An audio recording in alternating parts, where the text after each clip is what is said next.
Kami punya kesuksesan nanti jadi Flores Timur baru, Flores Timur sejahtera dan martabat. Kita omong sejahtera ini kan kita omong perut dulu. Orang mau sejahtera bagaimana kalau perutnya beras saja masih beli 1 kilo. Kenapa beli 1 kilo? Memang karena kemampuan kita sangat terbatas. Sudah tahu bahwa masyarakat Flores Timur ini lebih dari 75% kan bertani. Kita perbaiki dulu soal pertanian. Mungkin ada yang salah di sana. Ada yang salah.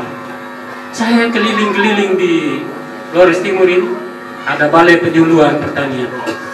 Tapi saya lihat dikelilingi dengan semak-semak belukar. Mestinya di balai pertanian itu harus ada demplot percontohan pertanian. Ada kebun sayur, ada bisa tanam melon, ada bisa. Jadi kita memberikan penyuluhan itu, tetapi kita memberikan contoh.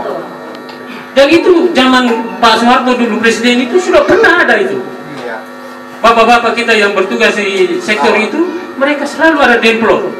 Jadi kalau kita beri penyuluhan kepada masyarakat petani, kita harus memberikan contoh.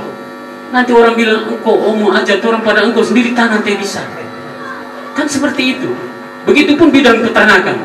Dia datang ajar orang tentang ternak babi. Dia ada coba tiara babi? Tidak.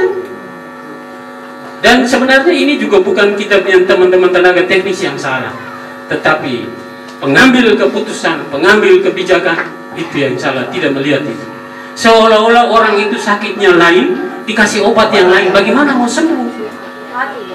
Mati kan? Emang dari dulu sampai sekarang petani kita masih tanam ubi kayu saja, masih seperti kita punya rumah yang dulu tanam kubur itu juga. Padahal ada teknologinya. Kenapa teknologi itu tidak diperbaiki? Kenapa perubahan itu kita tidak lakukan? Ini jadi pikiran besar. Mudah-mudahan saya dan Pak Lukman saling mendengar, kami saling memberi masukan untuk memimpin daerah ini supaya kita keluar dari situasi ini. Kita tidak perlu sampai melompat jauh, tapi kita lari mengejar ketertinggalan kita. Kita lari keluar dari situasi ini. Untuk itu kita memperbaiki segala hal yang kita lakukan evaluasi. Tidak berarti yang kemarin itu semuanya tidak baik, pasti ada yang baik. Yang baik kita teruskan, yang tidak baik kita perbaiki. Pemikiran-pemikiran positif kita terima semua dari masyarakat. Jangan kita omong seolah-olah kita tahu semua. Tidak boleh, tidak boleh. Makanya saya selalu di beberapa kesempatan saya minta Pak Lukman, semua yang menjadi relawan kita itu kawal pemerintahan kalau kami dipercayakan. Kawal kami, beri masukan, berikan pikiran-pikiran positif untuk perbaikan Flores Timur ke depan supaya lebih baik. Setuju ya Bapak Mama? Jangan pikir nanti Pak Lukman marah atau Pak Saka marah, tidak marah. Yang penting korang jangan datang makin nista orang aja, korang omong baik korang terima. Omong baik, nah begini tegak apa. Jadi ada program tentang perluasan kota Larantuka. Memang itu juga sangat mendesak sebenarnya. Kemudian tadi Pak Lukman singgung soal rencana mau buat keunikan kota Renya itu. Kemarin saya sempat bawa Pak Lukman dan rombongan itu pergi melihat bukit doa di Lembata yang dibiayai oleh investor dari Jakarta. Orang laut Jakarta itu orang minta itu orang-orang kaya laut itu datang bantu bangun daerah ini.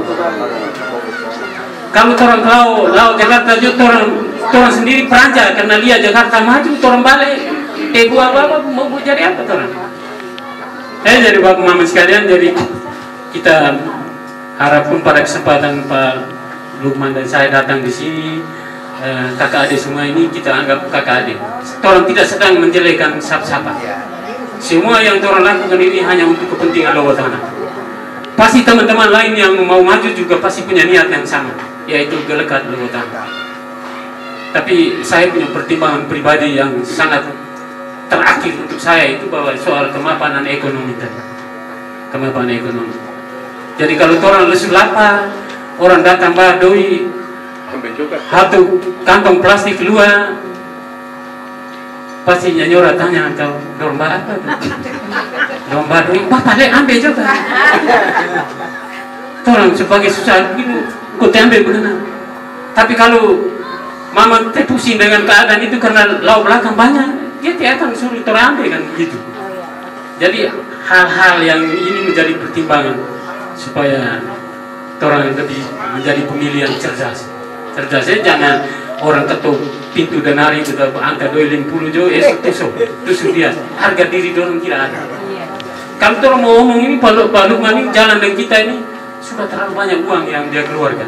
Saya sendiri sampai merinding, sampai di kepala di Tobelota Bapak Tua bilang saya semen 150 sak, sampai di gereja Nayubaya saya semen 200 sak dulu Bapak ya, 200 sak, sampai di Lambunga saya untuk masjid 10 juta, gereja saya 10 juta, sampai di Kepala Oma saya 10 juta, 10 juta, sampai di Waiwadan di anak muda mau buat lapangan futsal saya semen 100 sak. Sekarang kemarin ada bilang saya bilang minta untuk kita buat ini apa turnamen futsal di sana dengan biaya dari beliau.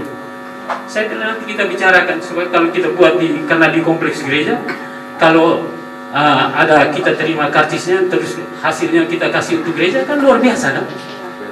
Banyak sekali hal yang beliau sudah lakukan.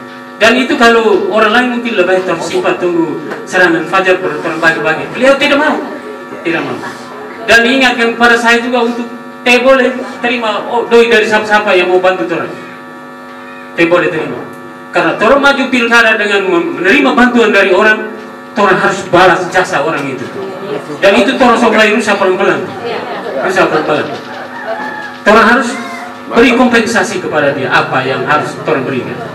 Jadi terlalu banyak hal Mama Bapak ya sekalian, jadi tentang program Toran tentunya dari visi misi yang mungkin sudah dibaca di lembaran yang Pak Lukman sudah tulis itu, nanti Toran kembangkan dalam program dan kegiatan, nanti masukan-masukan kita selalu menerima untuk memperkaya, karena yang kita kerja ini adalah kita punya, bukan kami dua punya, kita semua punya.